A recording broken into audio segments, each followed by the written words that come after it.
દશેરો અને દશેરાના દિવસે અહીંયા બોદાલી ગામની અંદર વર્ષોથી રાવણ દહનની પ્રથા ચાલી આવી છે અને આજે પણ અહીંયા તમે જોઈ શકો છો ઘણા લોકોની વચ્ચે અહીંયા રાવણની આ જે પ્રથા છે એ ચાલતી છે આજે પણ હજુ પણ અને અહીંયાના જે યુવાનો છે એમના થકી અહીંયા ખૂબ સરસ રીતે આયોજન થાય છે અને ખૂબ સરસ રીતે અહીંયા ગરબાઓ ગવાય છે અને રાવણ દહન થાય છે 9 દિવસ ગરબા સરસ રીતે ગવાય છે અને જાણીએ બોદાલી ગામ વિશે થોડુંક ભાઈ શું નામ?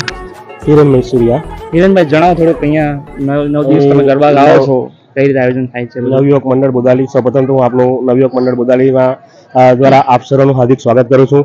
આજે આ વિજયાદશમીના દિવસે અહીં ઘણા વર્ષોથી હું જ્યારથી નાનો છું ત્યારથી હું જોઉં છું પણ ઘણા વર્ષોથી આગળ ત્યાં અહીં રાવણ દહન થાય છે અને આજુબાજુના તમામ ગામોથી અહીં લોકો જોવા માટે આવે છે. તો અહીં ઉત્સાહથી બધા બાળકો પણ કામ કરે છે. રાવણનું જે બનાવવાનું જે કાર્ય છે એ પણ દરેક બાળકો દ્વારા કરવામાં આવે છે. કોઈ બહારથી કારીગર આવતા નથી. અહીં મંડળના જે લોકલ છોકરાઓ છે એ દરેક વ્યક્તિઓ અહીં મંડળનું કામ કરે છે. પોતાની રીતે તમારા યુવાનોથી થાય છે. અને તે સિવાય ગામની અંદર શું એક્ટિવિટી થાય છે બીજી? ગામની અંદર અહીં અમે અત્યારે જે નવરાત્રી નવયુવક મંડળ દ્વારા વાત કરું તો નવયુવક મંડળ દ્વારા ગણેશ મહોત્સવનું જે આયોજન કરવામાં આવે છે, નવરાત્રીનું આયોજન કરવામાં આવે છે. અહીં બાળકો જે નવયુવક મંડળના જે બાળકો છે એ બાળકો દ્વારા હોળી અને ધૂળેટીના દિવસે પણ અહીં એનું આયોજન કરવામાં આવે છે, એનું ઉજવણી કરવામાં આવે છે. બોદાલી ગામના આપણા ફળિયાના જે પ્રદેશમાં રહેતા ભાઈઓ બહેનો છે એ લોકો પણ આપણા વિડીયો ખૂબ જોવે છે તો એમને કંઈ કહેવા માંગો છો? બોદાલી જે અમારા નવયુવક મંડળના જે છે પ્રદેશવાસીઓ એમનો અમને ખૂબ જ સારો સહકાર મળે છે. નવરાત્રી, ગણપતિ કે અન્ય કોઈ પણ પ્રસંગ હોય એમનો પણ દાનની રીતે કે અન્ય કોઈ પણ રીતે અમને ખૂબ જ સારો સહકાર મળે છે. અહીંયા રાવણ દહનમાંથી બાળકો માટે કે અહીંયા લોકો માટે શું શીખવા જેવું છે? કંઈ રાવણ દહનમાં આપણે એટલું જ શીખવું જોઈએ કે અત્યારે જે હાલની પરિસ્થિતિમાં આપણે જોઈએ છે કે ચારે તરફ બળાત્કાર અને રેપ ને બધું ચાલે છે તો એ બધા જે આપણા જે રહેલા આપણા શરીર આપણા જે મનની અંદર જે આપણા કુકર્મો રહેલા છે એ કુકર્મો આપણે દહન કરવાનું છે. રાવણ આપણે દર વખતે દહન કરીએ છીએ પણ રાવણની સાથે આપણે રાવણ શા માટે દહન કરીએ કે રાવણ સીતાનું અપહરણ કર્યું હતું એના માટે એને દહન કરીએ છીએ. આપણે કોઈ સીતાનું અપહરણ ન થાય અથવા તો આપણે કોઈ છોકરીઓને હેરાનગતિ ના કરીએ, આપણા દ્વારા કોઈ છોકરીઓની છેડતી ના થાય એ બધા જે આપણામાં રહેલા જે કુકર્મો છે એને આપણે દહન કરવાના છે. જી ખૂબ સરસ. થેન્ક યુ વેરી મચ તમારા કિંમતી સમય આપવા માટે. બોદાલી ગામના બહેનો પણ આપણી જોડે છે. અહીંયા પાછળ મારી તમે જોઈ શકો છો સરસ મજાના રંગબેરંગી કપડાં પહેરીને તૈયાર છે. ગરબા ગાઈ રહ્યા હતા થોડી વાર પહેલા પરંતુ વરસાદ આવ્યો અને બધી મજા એ થઈ ગઈ અને રાવણ પર થોડોક બળતા મુશ્કેલી પડી.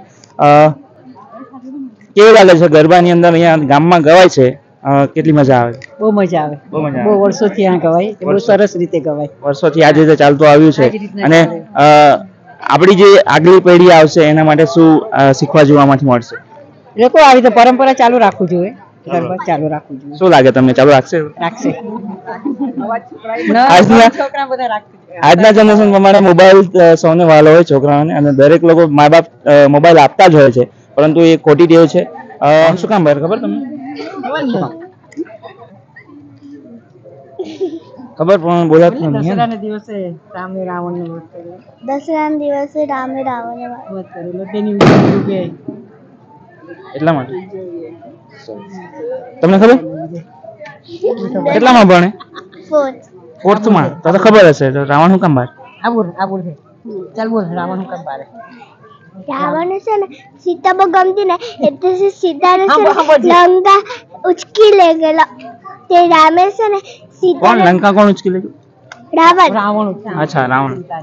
ને પછી છે ને પછી રામે રામે છે ને લંકા પહોંચ્યા. લંકા પહોંચીને છે ને રાવણનો વધ કર્યો એટલે હા, સીતાને રાવણ વડાવે.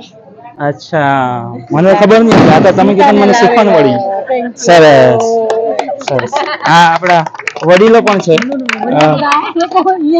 તમે કેવું અહીંયા શું સારું શીખવા જોઈએ બાળકો માટે? બાળકો માટે બધું સારું શીખવા માટે છે. આ પરંપરા ચાલુ રહી থাকে તો સારું યાદ છે.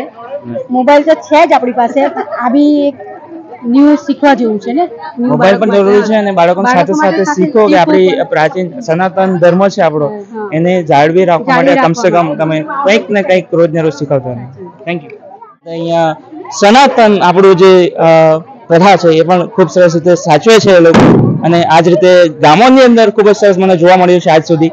અને સિટીઓની અંદર તો હું હજુ ગયો નથી એટલું બધું, પણ જો જોવાનો મોકો મળે તો આપણે ચોક્કસ જઈશું, તમને વિડીયોમાં બતાવીશ. તો મિત્રો આજના વિડીયો માટે આટલું જ. બસ મળીએ ફરી પાછા કોઈક સારા વિડીયોમાં. ચેનલ ઉપર નવા હોય તો સબસ્ક્રાઇબ કરતા જજો.